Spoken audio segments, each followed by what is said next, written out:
Hey everyone, welcome to another Brewstorming video. It's been a while since I made videos in general, but it's also been a while since I made a proper Brewstorming video, and I'm trying to make more of these in 2022 and beyond. And I'm hoping you're going to find this video a bit interesting. I could talk about Temur Delver and Temur Tempo and Modern forever, but I'm going to try and condense that as much as possible so this video doesn't end up being 20 minutes long. Before I get started, if you haven't already, please hit that subscribe button down below. It really goes a long way in supporting this channel.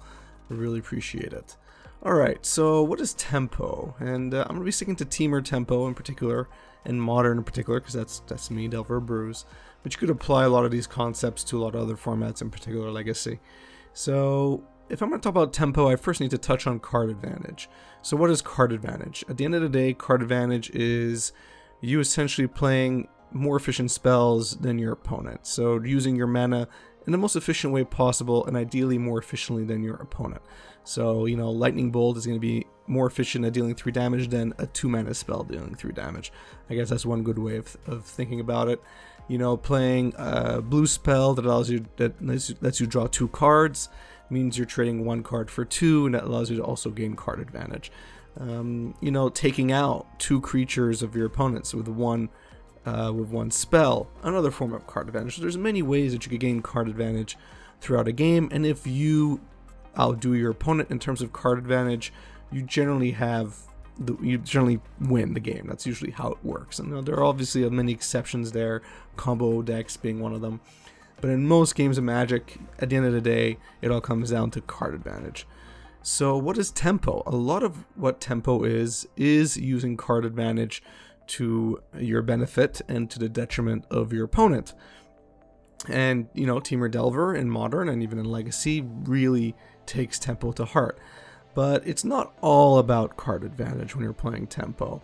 Tempo is also knowing when to play spells and knowing when not to play spells. Control does this a lot, but with Tempo it's even more intricate. Every play you make on every single turn needs to be properly calculated. And generally speaking, you don't have a lot of room to mess up, and that's just how it goes.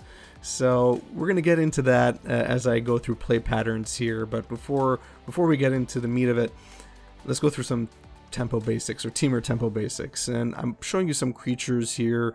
Delver of Secrets obviously is a very tempo-y creature, and I think just based off what I just said, you'll understand. For 1 mana, you're getting a 1/1 creature, but then on turn 2 or turn 3 or whatever, it all of a sudden becomes a 3/2 flyer for 1 mana. So you spend 1 mana and got a 3/2 flyer out of it. That's a very efficient creature. Maybe today, not so much, but you are almost certainly outdoing your opponent's turn 1 creature with Delver of Secrets. That's the idea of Tempo there. That's the idea of even card advantage. You know, always staying ahead of your opponent, you know, as much as possible. Now, again, Tempo decks try and control that as much as possible, and that's actually very difficult. Tempo decks need to make the right draws at the right time, the right plays at the right time, and after, you know, a couple of misses, you almost always, you know, lose the game, or have a very good chance of losing the game unless your opponent gets more unlucky than you. And if you've seen a lot of my gameplay, you'll be very familiar with this concept. Tarmogoyf is another creature that that is very core to Tempo decks, especially in Modern. And that's because it's just an efficient beater. For 2 mana, you're going to be getting a huge creature, generally speaking. 3/4, 4/5, 5/6. At least in my decks, it's a 5/6 or 7/8 or 6/7 very often. And, you know, you only spend 2 mana for it. So how many other 2 mana creatures out there get that big and can be that efficient of a beater? And even today, with Fatal Push everywhere and having really efficient removal, Tarmogoyf is still around because it does the job. It's very efficient for the mana that you spend for it. Now, you know, Hooting Mandrills and Murktide Region are here. They both have Delve, and this is where, again, efficiency comes into play.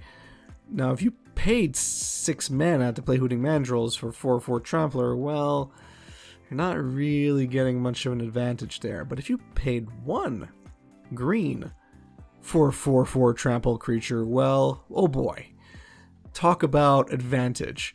And that's generally how you want to be playing Hooting Mandrills. That's how you want to be playing Murktide Regent. Now, of course, Hooting Mandrills doesn't see that much play anymore. Murktide Regent is better in almost every single way, but it's the same concept. You do not want to pay full price for these creatures. You want to get as much card advantage as possible. So casting a Murktide Regent for 2 blue and, delving the rest is, I think you all know how powerful Murktide Regent is. And the same goes for all of the counter spells or permission spells you will be playing in a tempo deck, or in particular a Temur tempo deck. You want to have the most efficient permission possible and the most wide-reaching permission possible, ideally. So Force of Negation and Disrupting Shoal now arguably can be anti-tempo or anti-card advantage because you're usually giving up 2 cards to stop 1 card of your opponent's. But generally speaking, you're not going to be wasting these on some weak little spell. You're going to be wasting these, if you're employing the Protect the Queen strategy, or if you're trying to stop your opponent from comboing off. Force of Negation and Disrupting Shoal really come in handy there. And of course, again, Disrupting Shoal is really there more for historical purposes. No one really plays it anymore. But Force of Negation is definitely played. It allows you to tap out. So it allows you to use your mana to its fullest extent without having to keep it up, and being able to pass the turn and still feel confident that you could essentially counter any non-creature spell that your opponent may cast. And again, that's very core to a tempo deck. You need to be using your resources as efficiently as possible every single turn. You do not want to mess that up at any point in time. This is why tempo decks generally are very difficult to pilot. Counterspell now being legal in Modern, obviously it's the best counterspell we have in Magic. For 2 blue, just counter target spell, that's it, it's unconditional. You'll never get a better permission spell, and it obviously has to be played in a tempo deck. Spell Pierce, Stubborn Denial, Spell Snare see varying degrees of play, but again, efficient for their mana. Spell Pierce, for 1 blue, you're countering a non-creature spell unless this opponent pays 2 or more. So if you're playing this in the first 3 turns, 4 turns, it's big time card advantage, it's big time tempo gains for you. This is why Spell Pierce can be, brutal early on. It could almost end the game for your opponent because they didn't see it coming, they don't have the mana to pay for it, and you can just, run over them after that. Stubborn Denial, same thing. For 1 blue, it acts as a negate, essentially, if you have a creature of power 4 or more, which is often the case. So again, very efficient for what it does. Spell Snare, I think it's pretty much a given there. For 1 blue, you're countering something that costs 2. So there you go. You are getting mana advantage over your opponent. Now, of course, I included Jataxian Probe here. It's been banned for a long time, but I really do miss that card. But these are all spells that allow you to draw at the very least 1 card. And that's not necessarily card advantage, but they do allow you to go through more than 1 card in your deck. So for me, I still label that as card advantage. Seer Visions, you draw a card, but then you get to scry 2, you get to look at the next 2 cards. You get, if you put them at the bottom of your deck, you almost essentially drew them and decided to put them away, right? So you're still going through more cards than your opponent is in a turn. Thought Scour is the same thing. You're filling up your graveyard. The cards in your graveyard can be used to cast spells. Again, you're being efficient with 1 mana. Consider Sleight of Hand. Of course, Jataxian Probe is kind of ridiculous because you could pay to life, but we won't go there since it's banned. But these are all cards that gain you advantage in some way. So again, these are basically, these are the basics of tempo. Now, when it comes to Temur, your removal is obviously limited, so there's just a Lightning Bolt and now Unholy Heat. But again, you're looking at 1 CMC to deal as much damage as possible, and there's just nothing in the game that comes close. These are the most efficient you can get, and these are the cards you definitely want to be playing in a deck like this. So, let's do a couple of rounds of Keeper Mull. Let's look at this hand here. You're playing Temur Delver, and you have a hand like this. Now, this is what I call a snap keep. You never throw a hand like this away unless, you're playing combo deck and you want to go way harder on permission, or you're digging for a Blood Moon or something. But, in any other situation, this is almost always a keep, especially game 1. Turn 1, Delver of Secrets, you're fetching, and turn 2, you can keep mana up for your Stubborn Denial, Or turn 1, you can play Thought Scour at the end of your opponent's turn. Turn 2, you cast a Hooting Mandrills for 1 green, and you have 1 mana up with Stubborn Denial. So that's a very powerful, very common, and very favorite, like a favorite, turn 2 play for Delver players. So imagine by turn 2 you have a 4/4 trampling creature and a 1 mana negate in hand.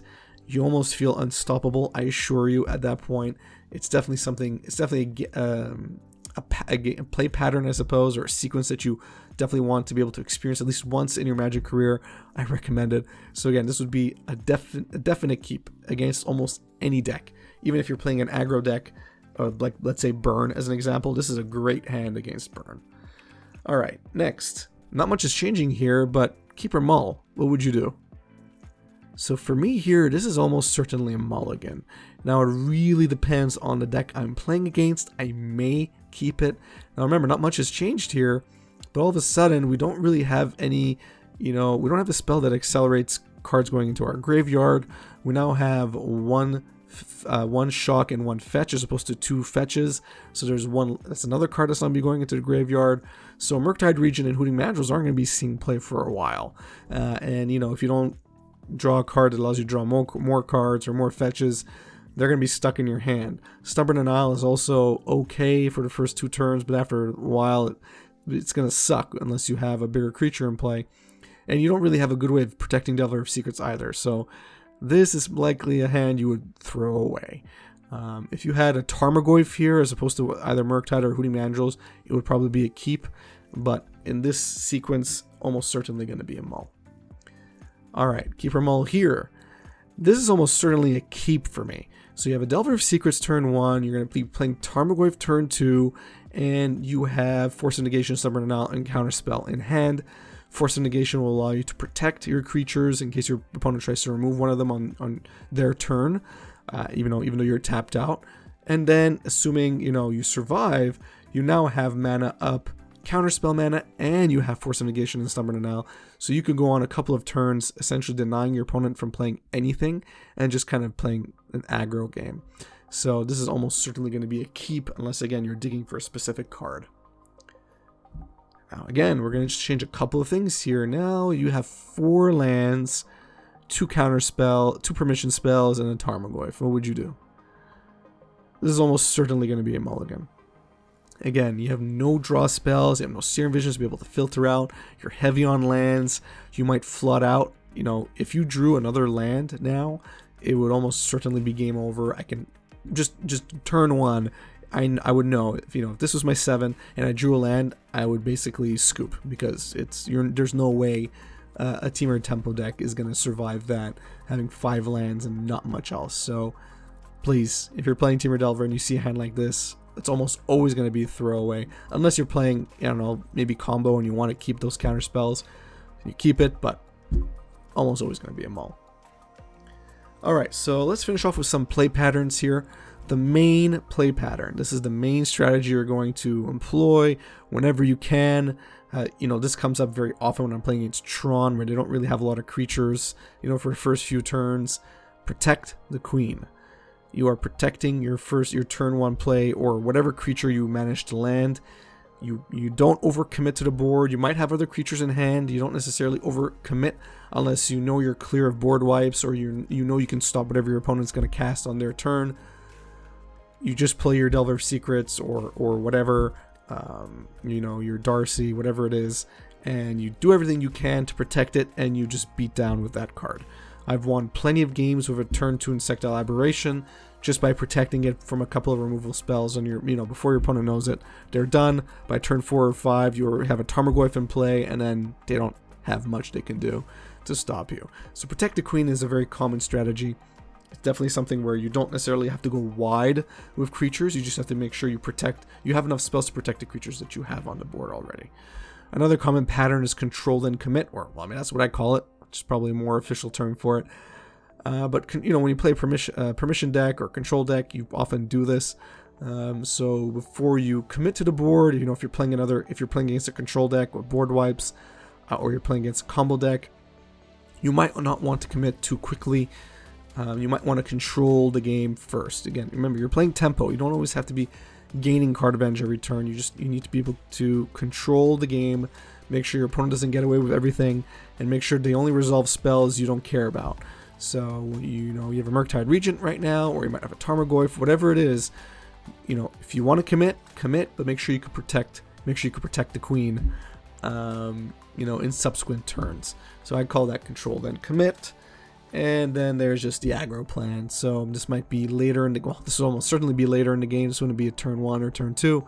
You have Goyf, Insect Aberration, Murktide Regent, or whatever combination of creatures on the battlefield. You've already, stopped your opponent from, resolving some spells. You might have had some removal spells resolve as well. And now you just do beat down.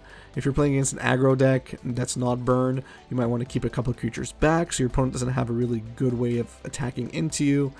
But, you have your own Lightning Bolt that might end out the game early. You also have Force of Negation to stop some sort of removal spell. And you just play the aggro game. And that's really what tempo is. Tempo is just a mix of aggro and control together and making sure you make the right plays at the right time. Now, I could keep going, but this has already been about 50 minutes, so I'm going to stop. If you guys found this video, for more informative and you want to see more, you want to go in more in depth, please let me know in the comment section down below. I would love to talk about Temur Delver and tempo for hours and hours.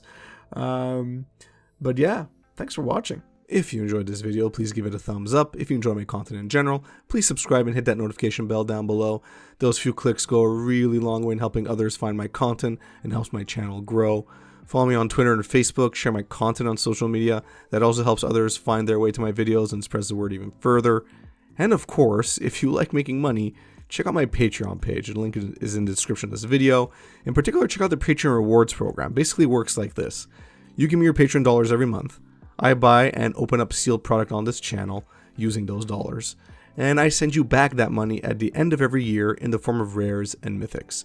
You get one non-bulk rare or mythic for every consecutive month you've been a patron, and every card is worth anywhere between $3 and $15. But I mean, even if you lowball it at an average of $5 per card, you're at the very least getting your money back, but odds are you're getting even more.